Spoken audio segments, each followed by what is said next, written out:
Welcome to Unlocking Moves, the podcast where we're going to cover the key decision points and pivotal moments that really change the trajectory of successful entrepreneurs.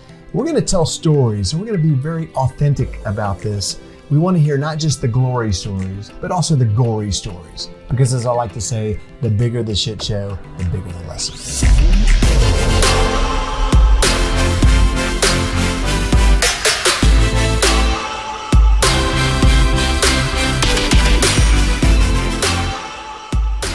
My guest today is Meghan Watkins, and Meghan's got an amazing career. I'm going to talk to her about schlepping wine out of the back of a truck as her entry-level job, all the way up to leading and founding a $100 million company.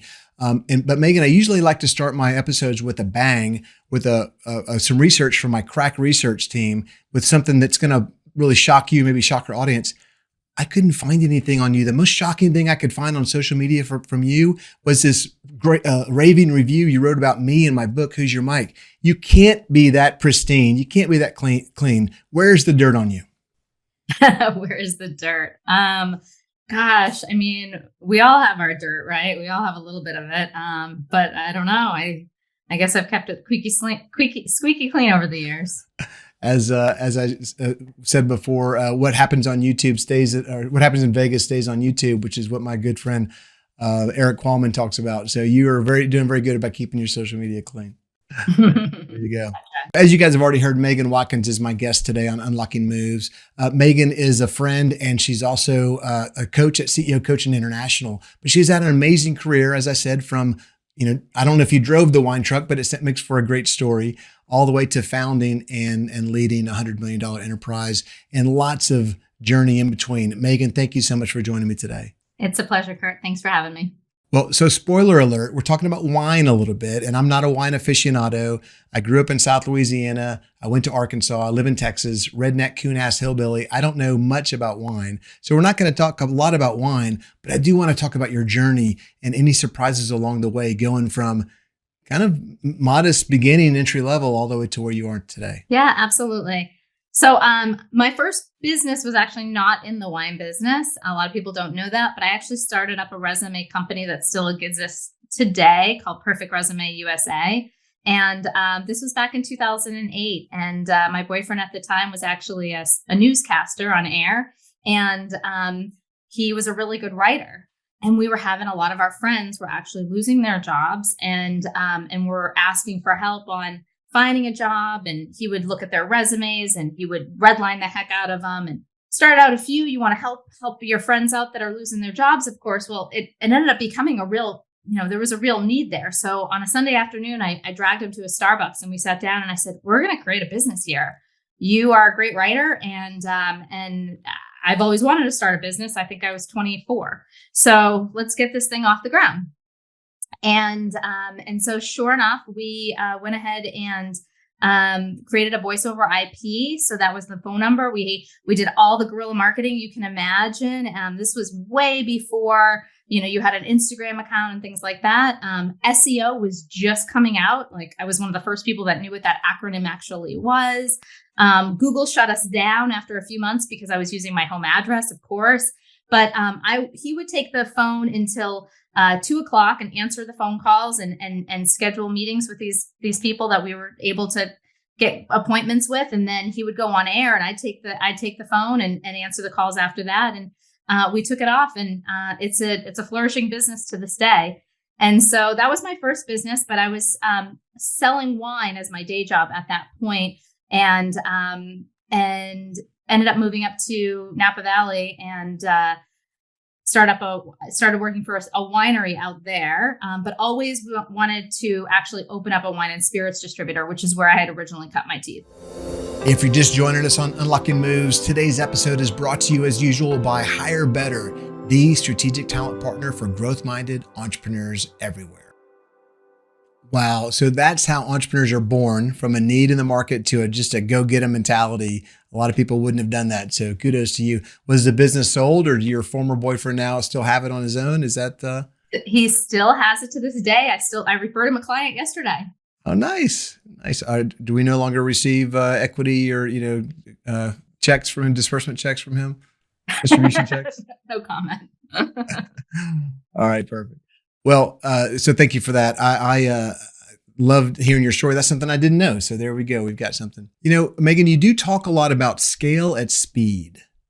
Tell me what that means exactly. And I'd love, 3 tips for our listeners. Yeah, absolutely. So I think when you're starting a new business, the more that you can work to really accelerate that business to get that initial lift is really going to set the business up for long term. So in the VC world, trying to really secure as much capital as you can is certainly going to be a leading indicator to being the unicorn within a marketplace. As a business that might not be VC backed, just trying to scale your growth on that hockey stick growth is really gives you that punch to give the stability to then have the resources to then be able to handle sort of maybe any challenges that come down the road. You have a little bit more cash in the bank to be able to weather some of those more challenging times. And so how do you do that? That's the big question, right? And so what I have found over the years is a few things that we did that I didn't realize it at the time. Our business scaled really rapidly. We went from 0 to over 100 million in 7 years, and it was fast paced. But some of the things that we did is that we always hired before we needed to, and so we were always looking for talent. And if we found somebody that was amazing that we might not have the position for, we hired them anyway, and we figured it out. Never regretted hiring somebody amazing. Certainly regretted hiring some of the wrong people.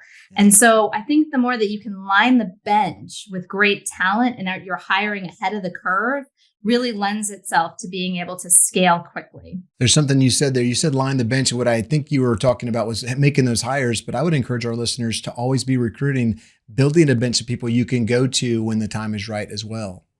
That's exactly right. Making those connections, nurturing relationships, so that you're always putting it out there and just consciously always thinking, what does this organization chart in my mind need to look like if we're going to continue to grow and continue to support that? Nice. ABC, always be recruiting. Is that the? Yeah, absolutely. Maybe that's the Cajun of me coming out. Okay. So I like to consider myself the listener's advocate, and I got to ask a question that if I'm a listener in the audience, I've got to know. How in the hell do you do it? You're super successful. You've got 2 young kids. You've got a young, beautiful family. You're an inspiration to female entrepreneurs everywhere. How do you do it? Well, I think you have to remember that it's not zero sum. So if you choose to go down the path of being a mom and having kids or being a dad and having kids, that your ability to have a chance to be a parent does not come at the compromise and sacrifice of your ability to be great at whatever craft and trade that might be. Maybe that's being the VP of sales. Maybe that's being the CFO, whatever the role might be. One doesn't compromise the other. If anything, I think, iron sharpens iron, and it allows you to really identify exactly where you put your energy. And so I think it's something that you become very, very good with time management, our most finite resource that we all have. And you just are able to put your efforts really in the areas that are going to make the most impact. And that's what it is. You say no to a lot of things that just don't really matter and let those things go. And then you really focus your energy and you compound your efforts into the things that really matter. And that's how it all works. That's the biggest lesson I can think of today is just say no to the things that don't matter. And so many things you think they matter, but I've got to get so much better at saying no. Thank you for. We all do. We all do. Good reminder. Yeah, absolutely. So another question that's kind of inside baseball, if you will. You're a coach at CEOCI International. You're a partner. And, we hear from entrepreneurs sometimes. They're like, I don't really know if I want to coach. I don't need a counselor or, I don't need therapy.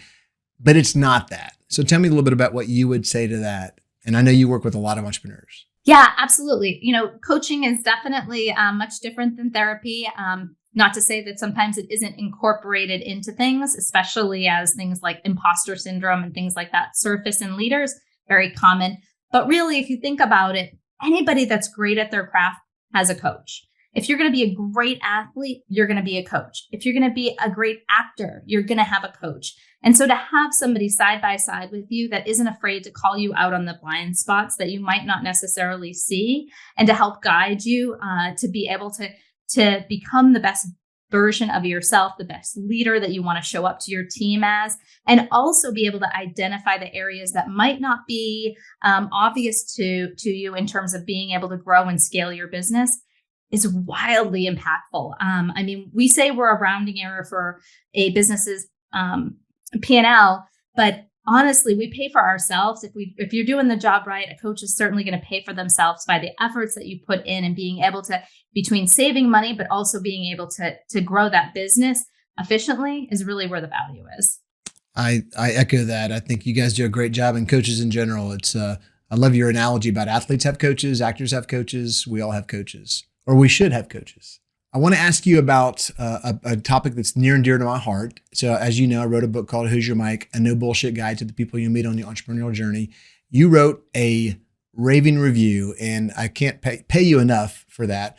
If you recite the review, I'm going to blush. But tell me honestly, who's your favorite character in that book? Well, Harry the Hustler obviously resonated well because handling a lot of salespeople, I was very familiar with that. And I promoted lots of salespeople from being actually sales reps to sales managers, and recognized how that can often be a detriment to the business to do so, because we think it makes sense. They're doing really well. So we're going to put them in this sales management role, and then the sales are going to continue to grow. That just makes sense. But it's pretty counterintuitive, and the opposite often happens. I'd say about 10% of sales reps actually are skilled to actually go into management. And often a lot of sales managers that go into, or sales reps that go into management, end up wanting to go back because they love the thrill of the kill. And you really don't be able to, you're not satiated any longer by that, those exciting moments, because it's more about the success of your team. And salespeople can be very in control of their business for so long. When you have to let go and really trust somebody else to be able to determine your success, that can be very, very difficult. So Harry the Hustler was one that definitely resonated with me. I think it's very, very common to have that happen. And it's something that when you are looking for somebody to oversee the revenue for the company and be in charge of sales management, it's such an important piece. It's such an important department in the company that you have to make sure that you really have found the right person. So what perhaps made them be very successful as an individual contributor to the business might not actually be what they're going to do to be able to be a leader and a coach and be able to train and develop people, which is fundamentally really the role of sales management. It's not actually doing the sales. Man, that makes me feel so good that somebody like yourself who's had a career doing that resonates with you, because I've gotten that kind of commentary from people all over, and it's so great to hear. But Harry the Hustler is a great individual contributor, as he said, and now you promote him to manager or her to manager, not just manager, maybe sales leader, maybe they're developing collateral and CRM and pipeline, all that good stuff, holding people accountable. So now you've got, not only you lose your best individual contributor, but now you've got a shitty manager. And more often than not, Harry quits, and so now you're stuck with neither, and that's a very tough situation. Yeah, very tough. I think asking the questions of really, why does this person want to go into management, is where, if you ask enough curious questions, you can determine whether or not where their motivations lie. And that's another reason why, as coaches, we use behavioral profiling a lot in our work, because it really does give us that sort of back of the hand data to be able to support what we maybe think ourselves. It sort of verifies that a little bit. Awesome. Well, I can ask you all kinds of questions about Who's Your Mic. Literally, you wrote the best review I ever could have asked for. And again, thank you very much for that. But I do have to ask you this. So the title of the show is Unlocking Moves, where we're looking for those key moments that really propelled your career. What is your unlocking move, Meghan? My unlocking moment. Well, I can remember when we were going to open the business, and I was living in California at the time, and I was going to be moving to Texas. So that's where we opened our initial first business. And I was in a small little VRBO apartment in Brooklyn, New York, going to a cousin's wedding. And I was at this point 7 months pregnant with my first child. So my mother's first grandchild. And she looked at me and wondered why I was moving from San Francisco with a great job down to Texas to start from zero. And on top of it, giving birth the same month that I'd be opening a new business. and wasn't too confident in the ability that I could do this. Her self-doubt in this situation was quite frankly probably higher than mine. And she asked me, why do you think anybody is going to join your company? We were basically agents, Jerry Maguire style. We were agents of brands. And I thought to myself, wow, it hadn't even crossed my mind. And I realized at that moment, that was exactly why we were going to work. We never questioned that. It couldn't not work. We could not fail. We threw everything on the line. I wrote a check for, at the time, my life savings, and it had to work. So when you're under extreme pressure, amazing things really do happen. If things had been cushy and, I had a liquidity event and I was just starting this business and we're going to see what was going to happen, it would have gone off. It would have been a lot different. Man, Meghan, I love that so much for two reasons. One, you threw Jerry Maguire in there and his, and the second thing you said there was, I think, really poetic. And that is, to be an entrepreneur, you got to be a little bit dumb. I mean, you've got to be just charge the wall. And I love what you said there. And obviously it was successful and you can live to tell about it. And that's part of what you need as an entrepreneur to be successful is a burn your boats mentality. Yeah, burn your boats and to really believe that your idea can succeed. And I think that was really the case. Being an entrepreneur is really stumbling from failure to failure to failure, iteration and iteration of failure and failure. But through it all, you can't lose that enthusiasm. And through, as much as I love operating a business, I'm a salesperson at heart. And sales is really just a transfer of my enthusiasm to you, Kurt, right? And so I think that's how we got off the ground, is we were so enthusiastic about what we were doing in the marketplace, and people just believed it. And they didn't realize that behind the scenes it was really just a couple people making it happen. Well, Meghan, whatever you're selling, I'm buying. I'll tell you that. So tell us, where can we find out more about you and what you're doing these days?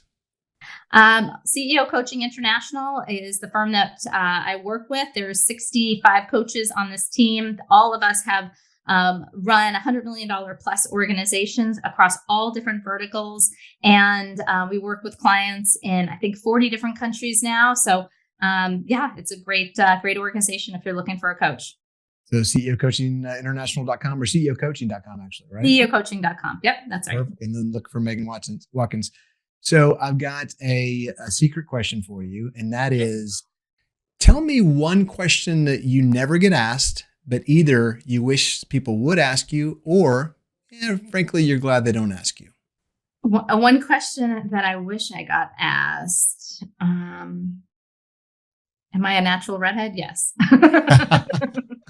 I can't really think of one off the top of my head. I've been asked so many different questions over the years. I think they've all been asked. I would say one thing I think that people don't know about me is that growing up, I was actually quite shy. And it wasn't until I got into sales and I recognized that I really had to lean into being outgoing and build up my confidence and be able to let all of that go, that I wasn't going to be able to achieve success. And you're constantly having to sort of reinvent yourself and sort of fake it till you make it until you actually start to have a little bit more a sense of that security. So for those of you out there that might be a little bit more on that shy side, that's something, that a behavior that we all can modify. It's not something that means that you have to hand that off to somebody else. It's something just to work on. Great advice. And as an entrepreneur, who the hell else is going to get in front of that crowd besides the entrepreneur? So you had to do it, and you had to fake it till you make it, like you said, or fake it till you feel it even. Yeah, that's exactly awesome. Right. Hey, Meghan, on that note, we're going to wrap this puppy up, and we're going to tell everybody, thank you so much for watching and listening to Unlocking Moves. Go like us and subscribe on YouTube or wherever you consume your podcasts. And Meghan, thank you so much for joining me today. I really appreciate your authenticity and your enthusiasm. Thanks, Kurt. Such a pleasure to be here. If you're an entrepreneur and you think you might have outgrown a member of your team, or maybe you've got a mic, as we talked about in Who's Your Mic, check out this quiz at who'syourmic.com/quiz. That's who'syourmic.com/quiz.